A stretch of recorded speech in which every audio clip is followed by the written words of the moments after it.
Hi అండి, welcome to home style. అందరూ ఎలా ఉన్నారు? అందరూ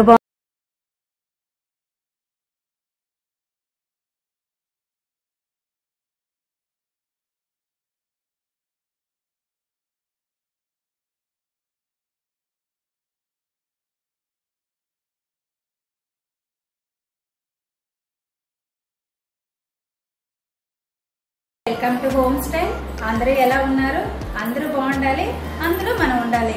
ఇవాళ రెసిపీ మన ఇంట్లో ఉండిపోయిన అన్నాన్ని మనం ఈజీ వేలో మనం ఎలా రైస్ ప్రిపేర్ చేసుకోవాలన్నది మీకు చేసి చూపిస్తాను. అంటే ఇది ఉప్పు కారం బొవ్వ అంటూ ఉంటారు. అంటే లైట్గా మన ఇంట్లో ఉన్న వస్తువులతోనే మనం ఎక్కడ బయటకు వెళ్ళి ఏమి పర్చేస్ చేసుకోకుండా ఇంట్లో ఉన్న ఉల్లిపాయలతోనూ పచ్చిమిరపకాయలతోనూ మనం ఎలా అందంగా రైస్ ప్రిపేర్ చేయాలన్నది ఇప్పుడు నేను చెప్పబోతున్నాను. మామూలుగా అయితే ఇప్పుడు రైస్ కోసం అంటే అమెరికాలో చాలా సోనా మసూరి రైస్ కోసం అయితే చాలా అందరూ లేదు, అవైలబుల్గా లేదని చెప్పేసి చాలా ఇదవుతున్నారు కదా. మనకే కాదు వాళ్ళకు కూడా యూస్ అవ్వేటట్టు నేను ఇప్పుడు ఆ అన్నాన్ని మనం బయట పడేయకుండా, ఉండిపోయిన అన్నాన్ని మనం బయట పడేయకుండా ఈజీగా టేస్టీగా మనం ఎలా తయారు చేసుకోవాలన్నది ఇప్పుడు మీకు చేసి చూపించబోతున్నాను.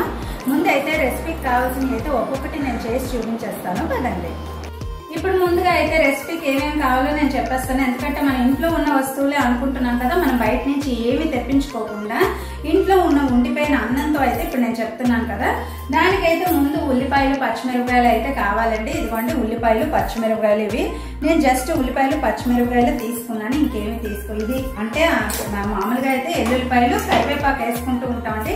కరివేపాకు నాకు దగ్గర లేదు ఇప్పుడు, అందుకని అయితే నేను కొంచెం పుదీనా అయితే ఉంది, అది నేను వేసుకుంటున్నాను. అది ఆప్షనల్లేనండి, మన ఇష్టమే, మనం ఏదైనా వేసుకోవచ్చు. ఇందులో మనం ఉండిపోయిన అన్నంతోనే అనుకుంటున్నాం, ఉండిపోయిన అంటే మన ఇంట్లో ఉన్న సామాన్తోనే అనుకుంటున్నాం కదా, అలాంటప్పుడైతే మనం ఇది ట్రై చేసుకోవచ్చండి. ఎందుకంటే అన్నం అంటే ఇప్పుడు సోనా మసూరి రైస్ అంటే మనకి పంటలు అంటే మనం ముందే అనుకున్నట్టు చాలా కష్టపడి పండిస్తారు అంటుంటాం కదా. ఒక బియ్యం గింజ పండించాలన్నా కూడా 6 months పడుతూ ఉంటుంది అంటుంటారు కదా. అలాంటప్పుడు మనం ఇంట్లో ఉన్న ఎక్కువ ఉండిపోతూ ఉంటే, అంటే కొంచెం ఉండిపోతే మనం ఏదైనా మన గోశాలకో దేనికో పెట్టేస్తూ ఉంటాం కదా. ఇదిగోండి ఇప్పుడు నేనైతే పుదీనాను మళ్ళీ ఎల్లుల్లిపాయలు తీసుకున్నాను అన్నాను కదా. ఎల్లుల్లిపాయలు అయితే మనం పేస్ట్ చేసుకోవాలి. అంటే ముందు ఇంగ్రీడియంట్స్ నేను చెప్పేస్తున్నాను. కొంచెం ధనియాలు జీలకర్ర తీసుకున్నాను అంతేనండి. కొంచెం 1 స్పూన్ ధనియాలు, ఒక 1/2 చెంచా అనుకోండి, లేకపోతే 1 చెంచా జీలకర్ర తీసుకున్నాను. దీని రెండు మనం కలిపి పొడి చేసేసుకుందాం. ఇప్పుడు పొడి చేసుకున్నాక ఎలా తాలింపు వేసుకోవాలో అనేది మీకు ఇప్పుడు చేసి చూపిస్తాను కదండి.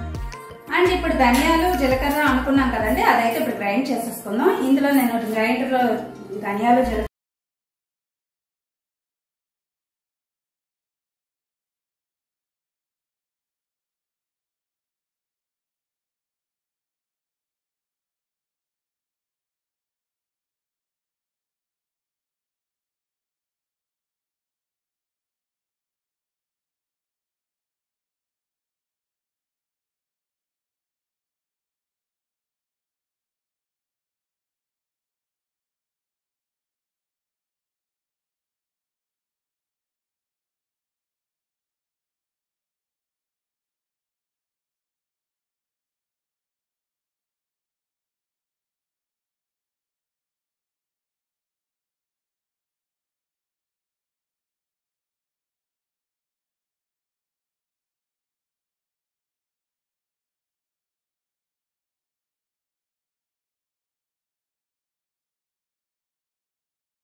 అయితే నేను రసం తీసుకుంటున్నానండి. ఇలాగ ఈ గిన్నెలోకి అయితే నేను రసం తీసుకుంటున్నాను. మనకి నిమ్మకాయ తీసుకోవడానికి ఇదైతే మనకి పిక్కలు ఏమి రావు కదండి, అందుకైతే నేను ఇది యూజ్ చేస్తున్నాను. మామూలుగా అయినా తీసుకోవచ్చు. ఇది ఉంటే దీంట్లో తీయడానికి ట్రై చేయండి. ఎందుకంటే నిమ్మకాయ రసం అన్నప్పుడు మనకి పిక్కలు గింజలు వస్తూ ఉంటే మనకి మధ్య మధ్యలో మనం తీసుకుంటూ ఉండాలి కదా. ఇదైతే నాకు అలా అనిపించదు, ఇది బాగానే ఉంటది. అందులోనూ నేను ప్లాస్టిక్ నేను వాడలేదండి. ఇది నేనైతే నిమ్మకాయ తీసేదైతే నేను స్టీల్ వాడుతున్నాను. మీరు స్టీల్ దే వాడడానికి ప్రయత్నించండి. ఎందుకంటే ఎంత నిమ్మకాయ ఇదే కదా అనుకుని మనం ప్లాస్టిక్ వాడినా కూడాను దాంట్లో ఏదో ఒకటి మనకి ప్లాస్టిక్ ఇది నాకు కలుస్తూ ఉంటుందని అనిపిస్తూ ఉంటది. అందుకు నేను నిమ్మకాయ తీసేది కూడా నేను స్టీల్ దే వాడుతున్నానండి. ఇప్పుడైతే మనం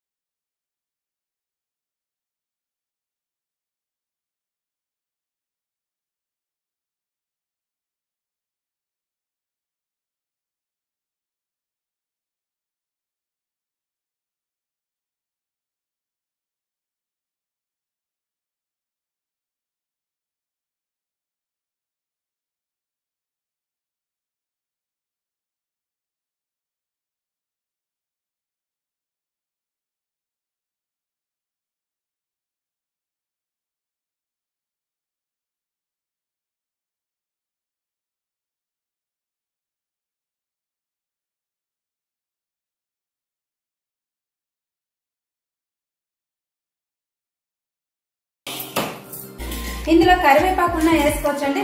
మా ఇంట్లో అయితే పుదీనా ఉందని చెప్పేసి అవైలబుల్ గా ఉందని చెప్పి నేను పుదీనా అయితే తీసుకున్నాను. పుదీనా లేకపోయినా పర్వాలేదండి, కరివేపాకు అయినా యాడ్ చేసుకోవచ్చు. పుదీనా కొంచెం డిఫరెంట్ టేస్ట్ వస్తుంది అంతే, అందుకని ఇది యాడ్ చేశాను. అండ్ మసాలా నేను గ్రైండ్ చేసుకున్నాను కదండి. ఇప్పుడైతే అల్లం వెల్లుల్లిపాయ పేస్ట్, నేను ధనియాల పొడి జీలకర్ర అయితే నేను యాడ్ చేసుకుంటున్నాను కదా, అదైతే నేను ఇలా పక్కన పెట్టేసుకున్నాను. ఇప్పుడు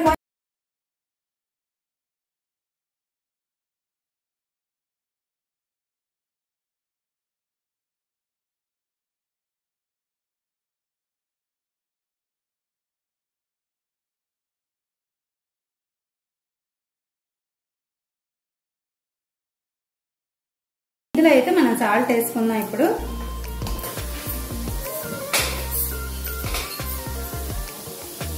ఇదిగోండి నేను ఇందులో కొంచెం సాల్ట్ వేస్తున్నాను. మనం ఎప్పుడైనా ఉల్లిపాయలు వేగేటప్పుడు కొంచెం సాల్ట్ ఫస్ట్ వేసుకుంటాం కదా, అలాగే దీనికి వేసుకోవాలి.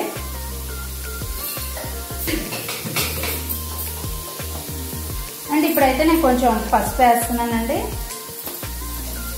అండ్ లైట్ గా నేను పసుపు వేస్తున్నాను, కొంచెమేనండి, ఈ మాత్రం వేస్తే సరిపోతుంది. దీన్ని బాగా వేపేసుకుందాం. ఇప్పుడు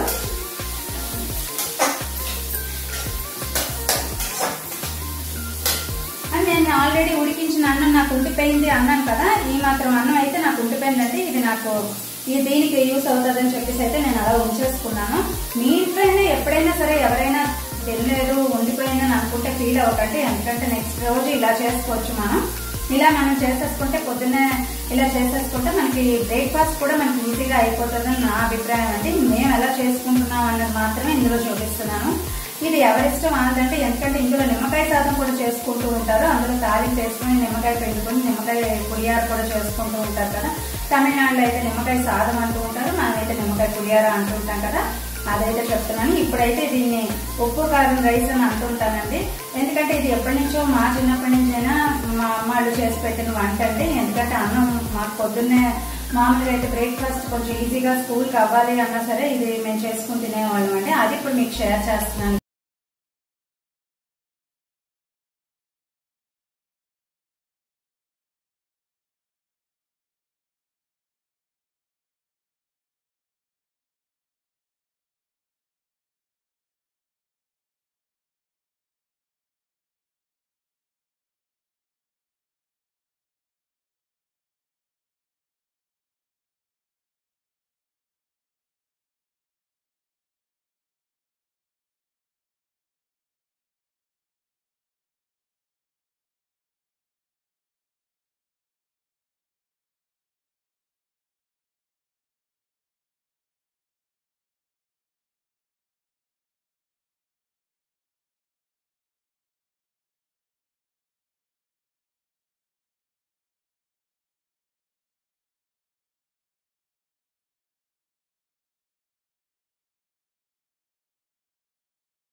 సర్వింగ్ ప్లేట్ లోకి తీసేసుకుందాం కదండి.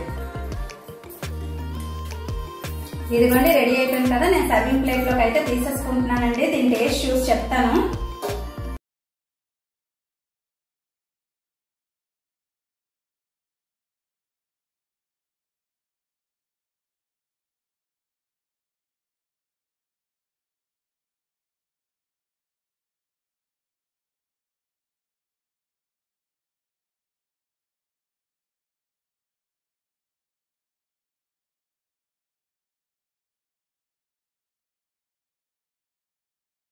ఇంకా సూపర్ టేస్ట్ అండి.